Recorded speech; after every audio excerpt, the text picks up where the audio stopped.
Hello everybody, this is Space Metal Ferrari 248 here, or Alex here. Today I'm going to be talking about some deep discussions to really reflect upon what I've been thinking about for the last several years, as well as just life in general.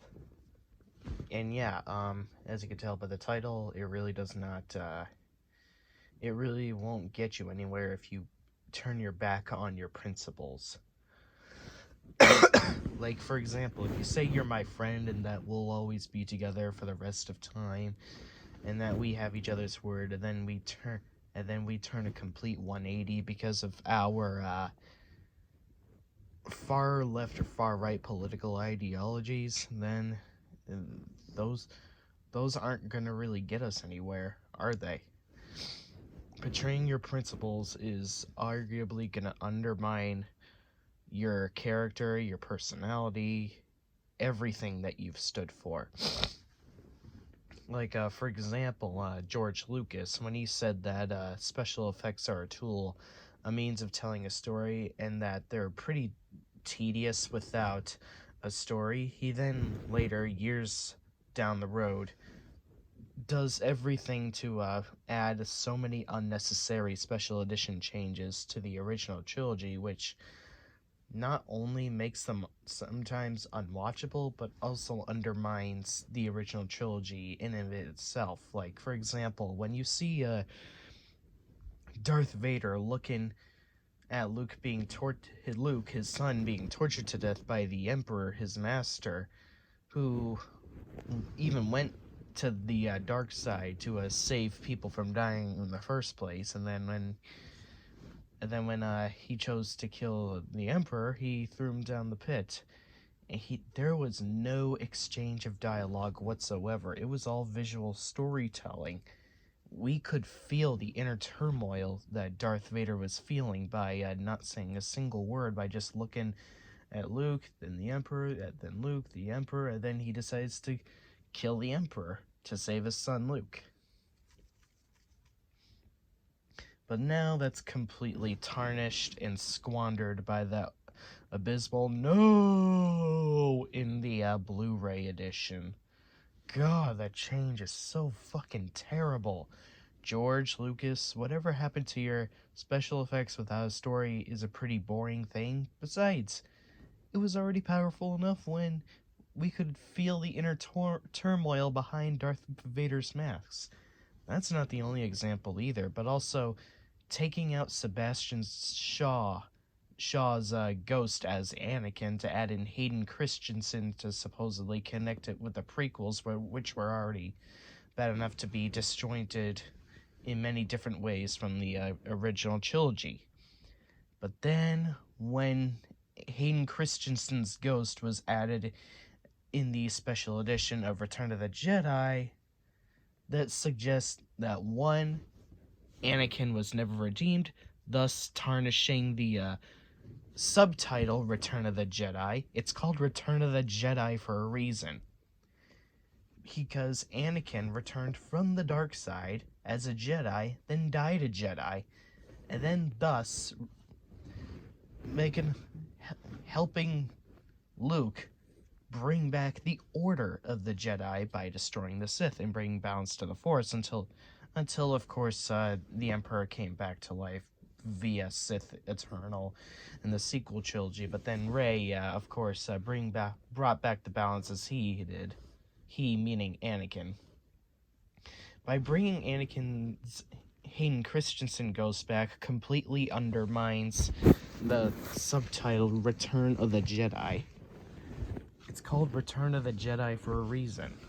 Besides, not only that, but how the hell would Luke know who that is? Second off, how does anyone watching the original trilogy know who that is either? Assuming that they're watching the special editions for the first time as opposed to the original uncut versions, they're going to be confused why this young-looking dude that looks somewhat similar to Luke Skywalker is present, because he was never featured in the films, nor was there ever a picture of young Anakin shown to Luke, ever.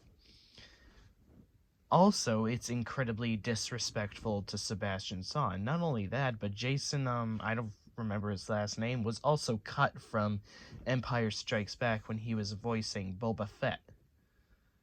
And he's not even credited in the special editions, which is also massively disrespectful.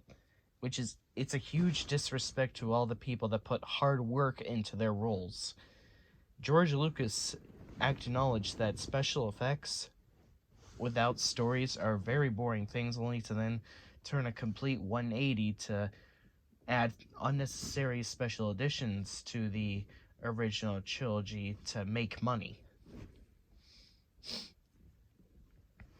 But hey, enough about Star Wars, as I already talked about Star Wars so much, because another example is when a friend of mine from New Zealand, who now lives in Scotland, he and I very much agreed that whinging about gay marriage is a very petty thing to whinge about, and that anybody that threatens to divorce because of the legalization of gay marriage are pretty juvenile people themselves, and we take comfort in the fact that they'll be divorcing over marriages that have no direct impact on their life. But now, years later down the road, he pretty much turned a complete 180 by saying that transgender people should be thrown in the oven. And he even said that unironically.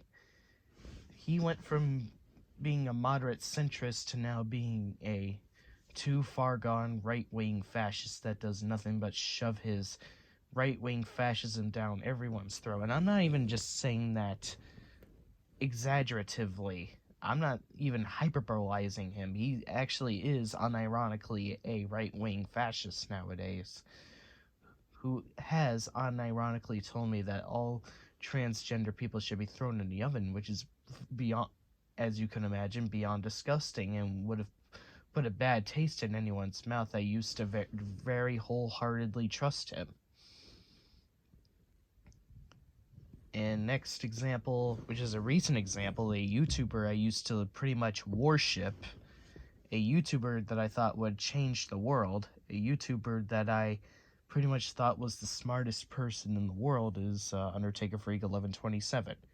He would always upload rant videos out of catharsis, and he even acknowledged plenty of times that he uploads them because he knows that there are people out there that can relate. And the reason why people go back to watching those videos is out of pure catharsis, because they could very well connect with his videos, especially his pro-LGBT videos. I mean, if you want to delete your anti-feminist videos or your pro-cop videos or your pro-gun videos, that's fine, but to delete almost your entire channel when you've pretty much built an entire fan base around it is pretty disheartening and also disingenuous as fuck. I mean, you don't have to agree with everything about what your younger self said, but at the very least, keep those videos up so people could watch them out of catharsis. I mean, that's, after all, why so many people subscribed to you in the first place. Like, really? People have built memories around your videos. People have gained mad love for you around your videos, but then you just can turn a complete 180 and delete everything from yourself, not to mention your harassment towards Damien Skyfire and Ranter and Shades, your obnoxious over-sensationalizing of Ranter and Shades, that you even, for what the grief you even exonerated from, only to then turn your back on him yet again, all because he couldn't support you against your juvenile tirades against Stoutmeister, which then boggles my mind, as well as many other people's minds, why you would send Stoutmeister an apology only to then hold an unnecessary grudge against Ranter and Shades.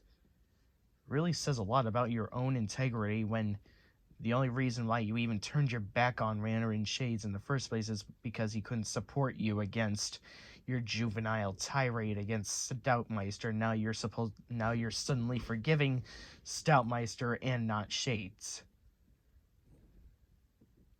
Lovely.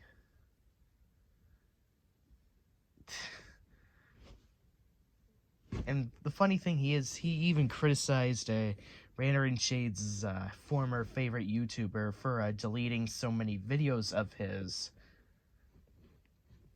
that he thought were nauseating to him. But now suddenly Undertaker Freak 1127 has deteriorated to the person that he criticized the ever-loving fuck out of, that he vehemently criticized for deleting videos, all because he supposedly didn't agree with everything about his younger self, all because he turned into a complete loon. UTF and Muse have pretty much transformed into the same person, which is very ironic for John years ago to criticize Muse for being a delete monger. Now UTF has transitioned into that person he gave grief for. To quote Palpatine from Revenge of the Sith, ironic. So yeah, it really does not pay to betray your principles whatsoever. So you really cannot throw yourself away in order to meet the expectations of your supposedly newly developed perspectives of what the world is. It just feels like a dear old friend from school that eventually, after we graduated high school, they became hyperactive at SJW, or just borderline right-wing fascist that is a borderline racist.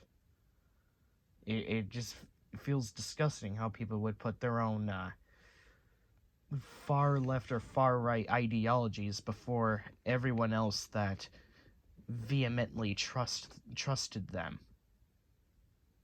Because when you turn your back on yourself, everyone's respect for you is going to precipitously drop. Especially when you do nothing but instigate bullshit with other people and hold unnecessary grudges against other people, and then turn complete 180s and just pretty much bomb your channel, tarnish what people loved about you, everything.